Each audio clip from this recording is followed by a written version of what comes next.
Right. Okay, so now we've powered back on. Now we're just going back into this menu real quick just to verify that we don't have any further errors that are posted upon boot up. So we go back into diagnose, and we have a clear error log. So that's what you want. So if everything checks out, you have a clear error log, then you know that the errors that were in there were likely not significant. So now that we've gotten through all of this, the next stage is just going to be the optics. So I turn the lamp on.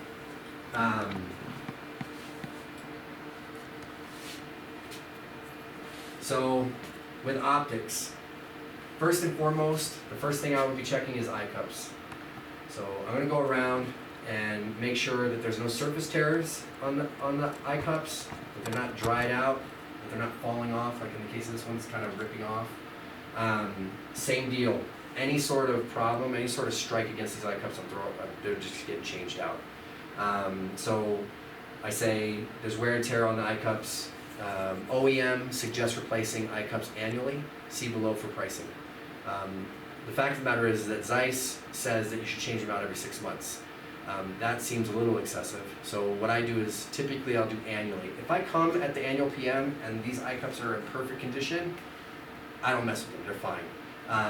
But if there's any sort of surface tears, I take care of it. So in this instance, all 6 eye cups are bad, so you're just doing 45 times 6, and that gets immediately added to the list of things that we've already added. The next thing I'm going to check before I do any other checks is make sure the height of the eyepieces are the same. So I check to make sure that the diopters are set to 0. Make sure you do that on every single eyepiece before you start looking through the optics and see if there's anything wrong.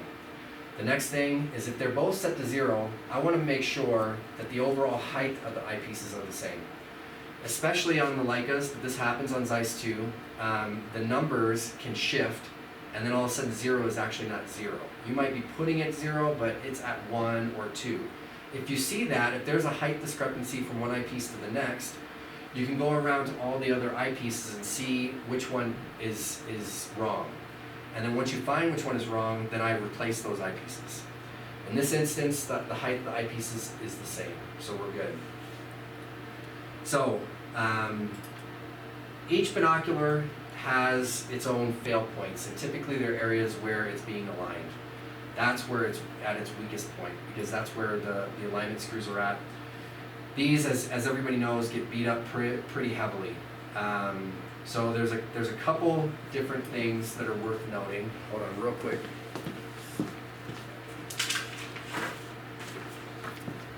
So I made some really rudimentary pictures. So this is a standard vertical alignment problem. So if we're looking from right eye to left eye, the right eye, this is our graph here, and everything is centered, right? But in the left eye, our horizontal line is kind of raised. And you'll see a variety of different examples of this. It might be the left eye's low or so on and so forth. If you see this can be repaired typically and needs to be sent into the office. That becomes a little bit deeper conversation with Biomed and the staff. I kind of explain to them this is something that can get repaired. We can send it in. It'll usually take 3 to 5 days to get done. Are you able to be down? If they're not able to be down, then I tell them, okay, well, the fastest way to handle this is we just replace this binocular. You'll get a 2-year warranty with the binocular, and then it's added to the line items. As you can already assume, if we're already at $10,000, you have a misaligned binocular that the repair might be $400 or $500, but a replacement is $5,000. It starts stacking up. So your customer might not be willing to do all these repairs. You might get some pushback on all the repairs. So the main key there is that there are certain, and this comes back to your standard, you need to make sure that there's certain things that are guaranteed have to be replaced. The light is really important, right? So now we have light output, both at the fiber optic cable and the bulbs is a problem that needs to be taken care of. Optics, right? The user has to have a really good view, so those have to be addressed no matter what. So then you leave it up to the customer to determine whether or not they want to pay for a brand new binocular or if they want to have it sent out.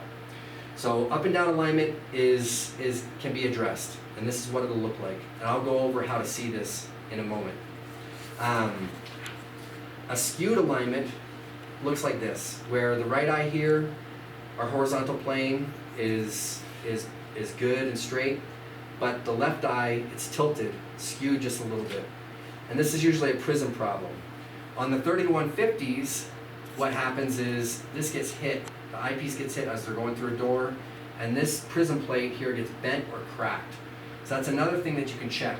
You can look along this black line. If you see a crack along that line, or if you see cracks on the covers here, or if you see it's physically lower, this goes back to the idea of the height of the eyepieces. If you see a discrepancy of the eyepieces, sometimes it's because one of these oculars is kind of been bent down. If you see that, you have to replace that binocular. If you see this, you have to replace the binocular. There's no repairing that. So any sort of skew misalignment is going to be an immediate replacement.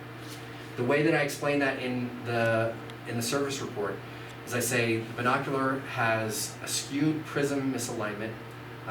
This is typically due to bent prism plates and is a non-repairable item, and the binocular needs to be replaced. See below for pricing.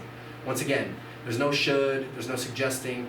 You just immediately assume that that thing has to be replaced, and you're training the customer to get used to this sort of concept. So this one is for left to right alignment, and I apologize, these pictures aren't great. But what I do to check left to right alignment is I use my business card. I get rid of the graph, I lay the business card down, and then what I'll do is I'll look through my left eye, just my left eye only. I'll move the business card until I get the P on my business card right up to the edge of the left side of my field of view, in the left eye only. Then I close my left eye and look in the right eye. If I'm seeing that all of a sudden the P is gone, like in this instance, we lost the whole P, that means the left to right alignment is off, right?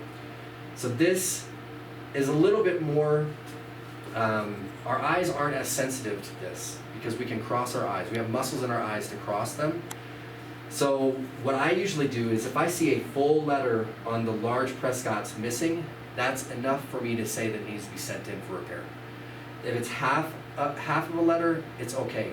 But if it's a full letter, I'll send it in. It has to be repaired. This is typically repairable.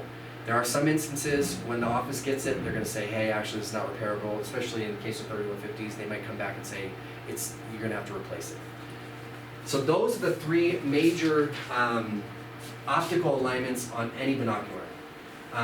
So when looking for this, what we're going to do is, you typically, when you set up to look at your graph, you would set your PD to whatever it is for you to get a full picture. We'll get that all focused up so that way what's on the screen is what's on the screen.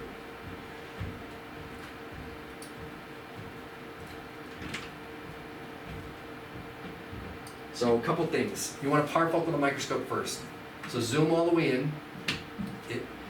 And do this, even if it has an autofocus system, do not rely on the autofocus system during this time. Do it manually. So you zoom all the way in, then you focus, and then when you zoom all the way out, it'll stay in focus the entire time. If it doesn't, we have a problem. So right now, in the instance of this binocular, it's still out of focus. So typically, that's going to tell me that there's a problem with the binocular. And the reason I say that it's binocular, not the optics, is this is the thing that's sticking out. It's the thing that's most susceptible to damage. So I typically lean towards the binocular first before anything else.